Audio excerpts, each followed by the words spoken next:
गर्मी की छुट्टियां में आरव और अनन्या पहुंची अपनी दादी की गांव।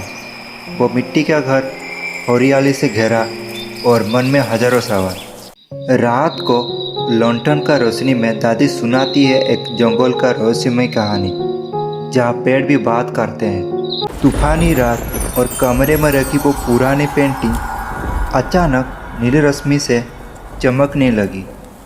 एक तूफान से उठा और पेंटिंग से निकली रोशनी खींच ले गई उन्हें नंदवान की ओर। जैसे ही आंख खुली, सामने थी नंदवान, रहस्य और जादू से भरा एक अनोखी जंगल। काली चमकती आंख वाली सुंदर पैंथर उनके सामने खड़ी थी। ये था बघीरा, जंगल का रक्षक। नीलिमा, वो नीला रोशनी वाली हरिण, उन्हें पत्थर के सहारे नदी पार करवा रही थी। रोमांचक शुरू हो चुका था।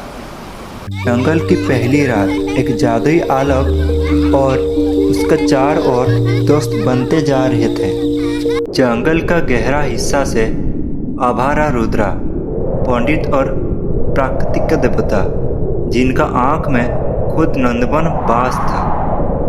एक दृश्य आभारा, जहां उनका दादी सालों पहले जानवर को आग से बचा रही थी।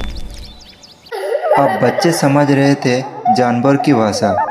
चीकू और नीलिमा ने उन्हें सिखाया जंगल का ज्ञान। रन्या हाथी को केला खिला रही थी और आरव हंसते हंसते बंदर के साथ लुका छुपी खेल रहा था। पेड़ के पीछे छुपा हुआ था एक रहस्यमय गुफा, जहाँ छुपी थी जंगल का राज। ते की हवा से एक संदेश आभारा, जिसमें जंगल खुद बात कर रहा है। आसमान में पक्षी ने बनाया एक निशान, एक चेतावनी की खतरा आ रहा है। चालाक इंसान आ गए थे मशीन के साथ, जो नंदवान को नष्ट करना चाहते थे। आरव और अनन्या चुपचाप झड़ियों में छुपे हरकतें देख रहे थे, डर और चिंता से भरे हुए। बघीरा आगे आया, दहाड़ते हुए उन मशीनों के सामने खड़ा हो गया, जैसे जंगल ने अपनी आवाज पा ली है। हर प्राणी, हाथी, हरिण, पक्षी, सब इकट्ठा हो गए थे, बच्चे के साथ खड़े नंदवान को रक्षा के लिए। जंगल जाग उठा था, बॉल कस रही थी, चट्टान हिल रही थी और जुगनू अंधेरा को रोशनी कर रही थी। दादी ने अपने हाथ से दिया एक पुराना डायरी, जिसमें था नंदवान का इतिहास और एक नया उम्मीद।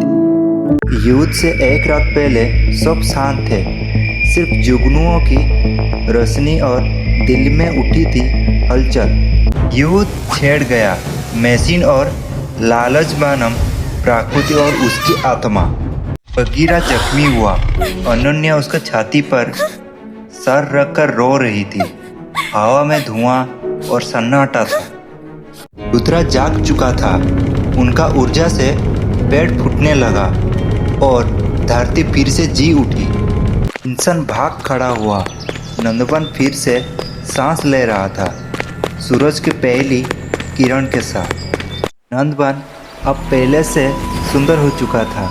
जानवर हंस रहे थे, पक्षी गा रहे थे और बच्चे मुस्कुरा रहे थे। गिरा अब ठीक था और उसके साथ थे दो प्यारे नन्हा सेवक। नया जीवन की शुरुआत। सबने मिलकर लगाया एक पवित्र वृक्ष, एक नया शुरुआत।